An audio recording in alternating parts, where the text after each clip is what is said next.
Hello students, आज हम बात करने वाले हैं स्ट्रीट लाइटिंग की। नाम से ही समझ में आ रहा है कि स्ट्रीट को हमें लाइट प्रोवाइड करनी है।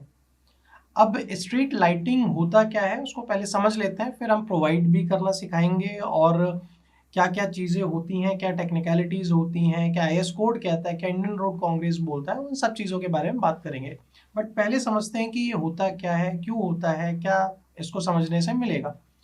सबसे पहले तो ये कि अगर मुझे एक रोड को देखने लायक बनाना है रात के समय में, तो उसके लिए मुझे अंधेरे वाली जगह को, अगर मुझे रोड यूजर के लिए यूजफुल बनाना है, तो मुझे स्ट्रीट के अंदर लाइट तो प्रोवाइड करनी पड़ेगी।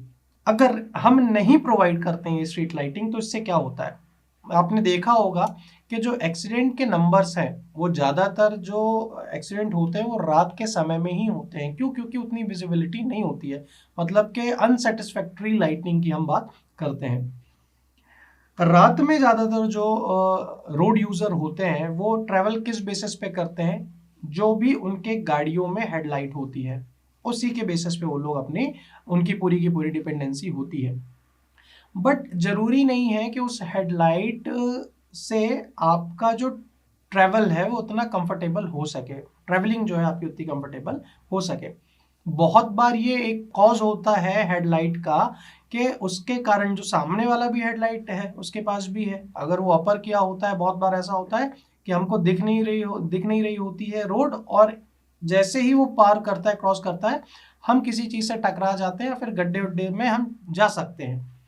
तो ये हेडलाइट भी एक बहुत बड़ा कॉज हो सकता है रात के समय में एक्सीडेंट्स के लिए। अगर मैं सिटी वगैरह की बात करूँ, सिटी की स्ट्रीट्स के बारे में बात करूँ, तो जो हेडलाइट्स होती हैं, मान लीजिए अगर सिटी के अंदर बहुत ज़्यादा व्हीकल्स हैं और बहुत ज़्यादा हेडलाइट अगर अपन यूज़ करेंगे, तो हो सकता है, नंबर ऑफ चांसेस हो सकते हैं वो बढ़ सकते हैं और एक्सीडेंट होने के चांसेस हो सकते हैं। इसलिए मैं अपने रोड के अंदर वो क्या कैरेज वे को पूरा का पूरा मैं क्या करूं, एक इल्यूमिनेट करूं, ताकि मुझे उस रोड के प्रॉपर सराउंडिंग में मुझे वो चीज़ें दिखे कि कहाँ पे क्या है, कहाँ पे क्या नहीं है। हालांकि स्ट्रीट लाइटिंग एक बहुत ही कॉस्टली प्रोसेस हो जाती है रूरल एरियाज के अंदर, और जहाँ पे उतना ट्रैफिक नहीं होता है, बट फिर भी रोड सेफ्टी के बेसिस पे अगर हम बात करें, तो हमें लाइटिंग प्रोवाइड करना बहुत ज़रूरी है। अगर हमें नाइट के टाइम पे विजिबिलिटी को इम्प्रूव करना है और ड्राइवर को कंफर्ट देना है, इजीनेस देना है, तो वहाँ पे भी हमको लाइटिंग प्रोवाइड करनी पड़ेगी। अच्छा, लाइटिंग है तो ड्राइवर भी थोड़ा सा कॉन्फिडेंट रहता है।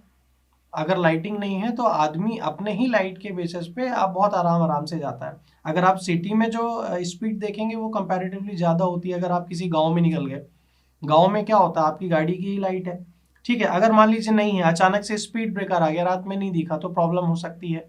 गड्ढे आ गए, एकदम से नहीं दिखा, तो दिक्कत हो सकती है, थोड़ा सा डेंजरस हो सकता है। अब ये स्ट्रीट लाइटिंग सिर्फ और सिर्फ रोड यूजर को ट्रैवलिंग में ही सिर्फ फायदा नहीं होता है, ट्रैफिक इंजीनियर सिर्फ रोड यूजर्स को ही फायदा नहीं दे रहा होता है, इसके और भी अदर बेनिफिट्स होते हैं। जैसे कि क्या, अगर किसी भी रोड के अंदर आपने स्ट्रीट लाइट प्रोवाइड की है, तो उस पर्टिकुलर एरिया में क्राइम का भी रिडक्शन होता है। भाई अंधेरे में ही तो क्राइम होते हैं, जहाँ पे कोई देख नहीं रहा होता, जहाँ पे किसी की नजर नहीं होती है। तो लाइटिंग से क्या हो गया, वहां पे जो क्राइम है वो भी थोड़ा सा कम हो गया। लाइटिंग है तो आपने सीसीटीवी भी आगे आजकल आपने देखा सीसीटीवी भी आपने इंस्टॉल कर दिया। किसी एक व्यक्ति की भी जरूरत नहीं है, आप उस सीसीटीवी से अपना पूरा का पूरा कैप्चर कर सकते हो। अगर कहीं पे कोई सुंदरता है, एस्थेटिक पर्पस में भी ये लाइटिंग मदद करती है। आपने देखा होगा बहुत जगहों पे रोड्स के अंदर। अच्छा, मैं अगर एक एग्जांपल बताऊं, आजकल एक चलन चला है रोड्स के अंदर, I love Bhopal, I love Mumbai. ये जितना दिन में नहीं अच्छे लगते उतना रात में अच्छे लगते हैं लाइटिंग के कारण, है ना। तो लाइटिंग एस्थेटिक पर्पस से भी बहुत अच्छी हो सकती है। और तीसरी चीज ये कि पहले के टाइम पे जो दुकान होती थी, बहुत पहले के टाइम पे जब इतना अर्बनाइजेशन भी नहीं हुआ था, कि जो दुकान खुलती सुबह जल्दी थी, 5 या 6 बजे खुलती थी, बट बंद होते होते शाम को 5 बजे तक बंद हो जाती थी, क्योंकि सनसेट के बाद उतना रोशनी वगैरह नहीं होती थी। तो ये स्ट्रीट लाइटिंग भी क्या हो गई, एक तरीके से बिजनेस को भी हमने अपलिफ्टमेंट किया, उसका भी एक्सटेंशन हुआ। अब तो हालांकि 24/7 बिजनेस चल रहे होते हैं, बट ये स्ट्रीट लाइटिंग का एक तरीके से फायदा ही है। हाईवेज वगैरह में आपने देखा होगा, जहाँ पे लाइट वगैरह रहती, वहाँ पे ढाबे वगैरह खुल जाते हैं, एक छोटी सी एक टपरिया कह लें, वो खुली रहती हैं। तो इसके इनडायरेक्ट भी फायदे बहुत ज़्यादा हैं। और वैसे भी एक ट्रैफिक इंजीनियर को, एक इल्यूमिनेशन इंजीनियर को ये बहुत ज़रूरी है कि रोड को आप इतना विजिबल बनाएं ताकि किसी भी टाइप का कोई भी नुकसान ना हो सके उस रोड को यूज़ करने वाले को। तो ये कुछ चीज़ें थी जो कि स्ट्रीट लाइटिंग में जानना बहुत ज़रूरी था, उसके डायरेक्ट और इनडायरेक्ट फ़ायदे। और आगे चल के हम बात करने वाले हैं कि कौन कौन से स्ट्रीट लाइट मतलब अलग अलग सिस्टम है, वेरियस सिस्टम के बारे में जानेंगे स्ट्रीट लाइटिंग को। ठीक है, तो आई होप आपको स्ट्रीट लाइटिंग समझ में आई होगी। Thank you very much.